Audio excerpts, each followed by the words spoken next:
Hi friends, welcome back to UJ kitchen art. Appam ഞാനിന്നിവിടെ ഉണ്ടാക്കാൻ പോകുന്നത് വളരെ സിമ്പിളായിട്ട് നമുക്ക് എല്ലാവർക്കും അറിയാവുന്ന ഫ്രഞ്ച് ടോസ്റ്റാണ്. അപ്പോൾ ഞാനിവിടെ 4 ബ്രെഡ് എടുത്തിട്ടുണ്ട്. നമ്മൾ സാധാരണ നമുക്ക് ബ്രേക്ക്ഫാസ്റ്റിനൊന്നും ഇല്ലാത്ത സമയത്തും നമുക്ക് സമയമില്ലാത്ത സമയത്തുമാണ് നമ്മളിത് ഉണ്ടാക്കുന്നത്. അപ്പം ഞാൻ ഈ ബ്രെഡിൻ്റെ സൈഡൊക്കെ ഒന്ന് കണ്ടിച്ച് കളയുവാണ്. അത് നിങ്ങൾക്ക് വേണമെങ്കിൽ കളഞ്ഞാൽ മതി. ചില കുട്ടികൾക്ക് ഇതിൻ്റെ ഈ സൈഡ് ഇഷ്ടമല്ല. അപ്പം ഞാനിത് കണ്ടിച്ച് കളയുവാണ്.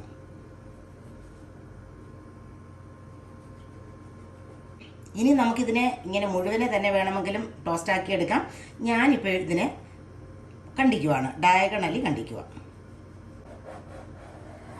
നമുക്ക് സമയമില്ലെങ്കിൽ ഇതൊന്നും കണ്ടിച്ചെടുക്കണ്ട കേട്ടോ, മുഴുവനെയും കിട്ടാൽ മതി. ഇതിപ്പോൾ ഇങ്ങനെ ഓരോ കുഞ്ഞു കഷ്ണാകുമ്പോൾ കുട്ടികൾക്കെടുത്ത് കഴിക്കാൻ എളുപ്പമായിരിക്കും. എന്നും കൊടുത്താൽ കുട്ടികൾ കഴിക്കത്തൊന്നുമില്ല കേട്ടോ. അപ്പോൾ ഞാൻ ആ 4 ബ്രെഡും ഇങ്ങനെ കുഞ്ഞ് പീസസ് ആയിട്ട് കണ്ടിച്ചെടുത്തിട്ടുണ്ട്. ഇനി ഈ ബ്രെഡ് പീസസ് മാറ്റി വെച്ചിട്ട് നമുക്കൊരു പാത്രത്തിലേക്ക് 2 മുട്ട പൊട്ടിച്ച് ഒഴിക്കാം. ഇതിലേക്ക് ഞാൻ 2 ടേബിൾ സ്പൂൺ ഷുഗർ ഇട്ട് കൊടുക്കുവാണ്. ഇനി ഇതിലേക്ക് 2 ടേബിൾ സ്പൂൺ പാലും കൂടെ ഒഴിച്ചു കൊടുക്കാം. പൊടിച്ച ഏലക്കയോ കുരുമുളകോ ഇട്ട് കൊടുക്കാം. നിങ്ങൾക്ക് ഏതാ ടേസ്റ്റിന് ഇഷ്ടപ്പെടുന്നതെന്ന് വെച്ച് കഴിഞ്ഞാൽ, ഞാൻ ഇച്ചിരി പെപ്പർ പൗഡറാണ് ഇടുന്നത്. അപ്പോൾ ഒരു ചെറിയൊരു സ്പൈസി ഫീലിംഗ് കിട്ടും. കുട്ടികൾക്കാണെങ്കിൽ നമുക്കിത് ഒഴിവാക്കാം. ചില കുട്ടികൾക്ക് ഏലക്കയും ഇഷ്ടമല്ല, അപ്പം നമുക്കത് ഒഴിവാക്കാം. ഇനി ഇതിനെ നല്ലവണ്ണം ഒന്ന് നമ്മൾ മിക്സ് ചെയ്തെടുക്കാം. നമുക്കിനി കളറ് വേണമെന്നുണ്ടെങ്കിൽ ഒരു ഇച്ചിരി മഞ്ഞൾപ്പൊടി ഇട്ട് കൊടുക്കാം. അത് വേണമെങ്കിൽ മതി കേട്ടോ. ഈ ഒരു പാൻ അടുപ്പത്ത് വെച്ച് അത് ചൂടായി കഴിയുമ്പോഴത്തേക്കും അതിലേക്ക് ഒരു ചെറിയ കഷ്ണം ബട്ടർ ഇട്ട് കൊടുക്കാം. ബട്ടറിന് പകരം നമ്മൾ ഗീലുണ്ടാക്കിയാലും മതി. ഇനി ബ്രെഡിൻ്റെ ഓരോ കഷ്ണമായിട്ട് നമുക്ക് ഇതിൽ മുക്കി നമ്മുടെ ബട്ടറിലേക്ക് ഇട്ട് കൊടുക്കാം.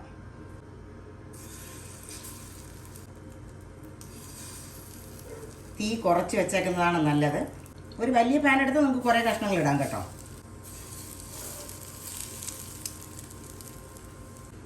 ഇത് വേകാനൊന്നുമില്ല. ഒരിച്ചിരി ഒരു സൈഡ് ചുവന്ന് കഴിയുമ്പോഴത്തേക്കും നമുക്ക് മറിച്ചിട്ട് കൊടുക്കാം.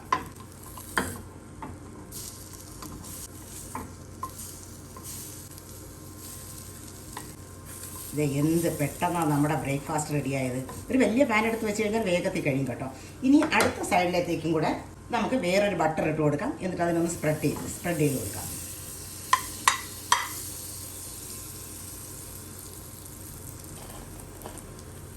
അപ്പോൾ ബ്രെഡിൻ്റെ 2 സൈഡിൽ നമുക്ക് ബട്ടറായി കിട്ടും. അങ്ങനെ നമ്മുടെ ഫ്രഞ്ച് ടോസ്റ്റ് റെഡി ആയിരിക്കുവാണ്.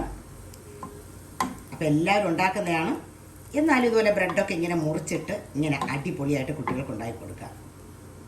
ഇതുപോലെ ഇങ്ങനെ ഒരു സൈഡ് ഇങ്ങനെ ക്രിസ്പി ആക്കി എടുക്കാം. തീ കുറച്ച് വെച്ച് കഴിഞ്ഞാൽ നമുക്ക് കരിഞ്ഞു പോകാതെ കിട്ടും.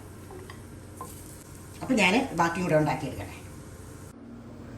ഒരു 2-3 മിനിറ്റ് കൊണ്ട് രാവിലെ നമുക്ക് വളരെ എളുപ്പത്തിൽ ഈസി ആയിട്ട് നമുക്ക് ഫ്രഞ്ച് ടോസ്റ്റ് ഉണ്ടാക്കിയെടുക്കാം.